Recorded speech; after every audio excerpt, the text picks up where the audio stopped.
So I'm a fan of 60% mechanical keyboards, but many people aren't, and the main reason why is the lack of arrow keys.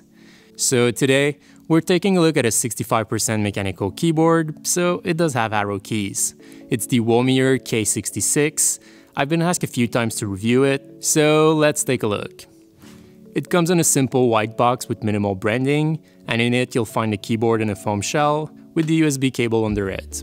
The cable is USB-C on one end and USB-A on the other end, so it's meant to connect to a full-size USB port, while the keyboard has a Type-C port. So taking a look at the keyboard, one thing that's outstanding is the case. It's entirely made from acrylic with a frosted finish, and the goal with a case like that is to let LEDs glow evenly, something we'll look at later. It's made from 3 parts of acrylic, held together by screws under it.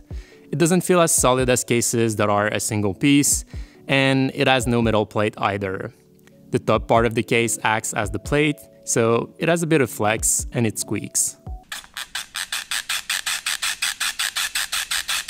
At the back you get a Type-C port, although it's at the right side, which isn't common.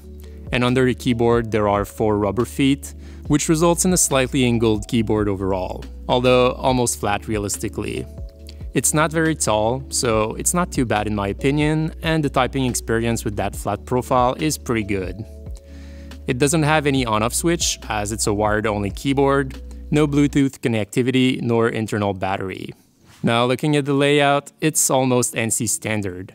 The Windows and function keys are 1 unit wide instead of the typical 1.25, which isn't too bad, but the right shift key is 2 units wide instead of 2.75. That means that replacing keycaps will be harder than with a 60% keyboard, as an example. You'll need a keycap set with additional keys for those unconventional keys, especially that narrower shift key. In most keycap sets with extra keys, you'll get a 1.75 unit wide right shift key, but a 2 unit wide key is pretty rare. I do have one kit that has one, but that's it. Now looking at the keycaps themselves, these are ABS and laser etched, so not the greatest. They will shine faster than PBT keycaps, and the legends are likely to fade at some point. Given that the layout is not perfectly standard, that might be an issue when you're looking for replacement keycaps.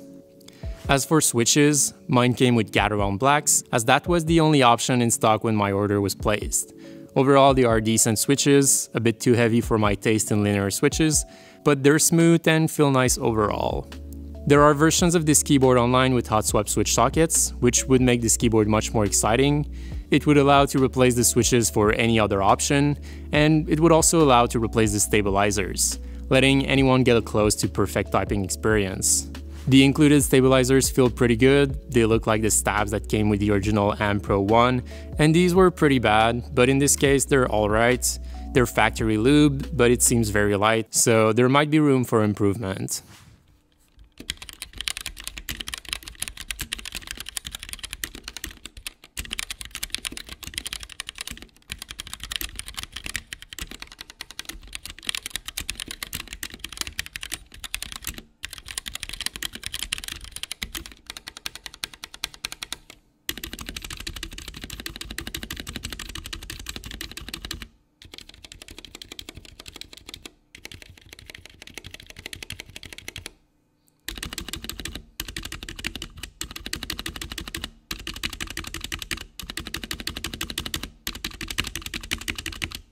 Overall, this keyboard sounds pretty good, especially considering the price. The Gateron switches are smooth and the stabilizers don't have too much rattle.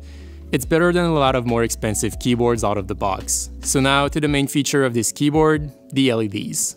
With a frosted case like that, the light produced by the LEDs become very diffuse, which gives a smoother transition between colors. Apart from having LEDs under every switch, the case also has LEDs under the PCB, all around the case, and you can control the top LEDs and the bottom LEDs independently. In terms of animations, you are limited to what's on board, as the keyboard isn't programmable with a software or an app.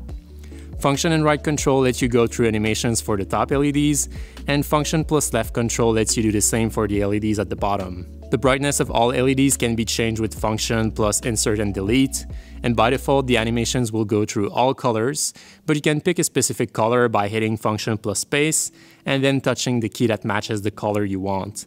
Finally, hitting Function plus space twice will revert to RGB colors. So there is no reprogramming or key remapping with this keyboard, but you do get a function layer.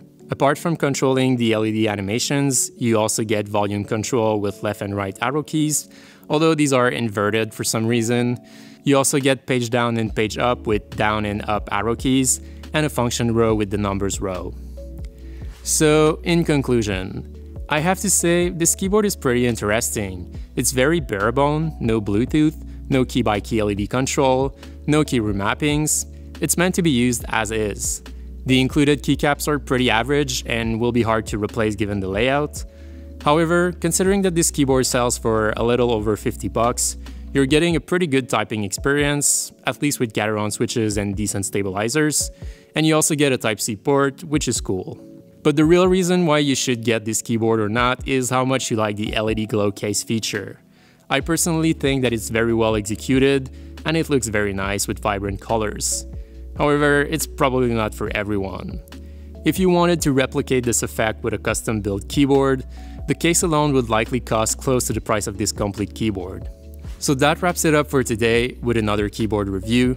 As always, I'll have an affiliate link in the description, so if you're interested in this keyboard, feel free to use that link down below and help the channel at the same time. So thank you for watching, make sure you leave a like if you did, and don't forget to subscribe if you haven't already, as I'll see you in the next video.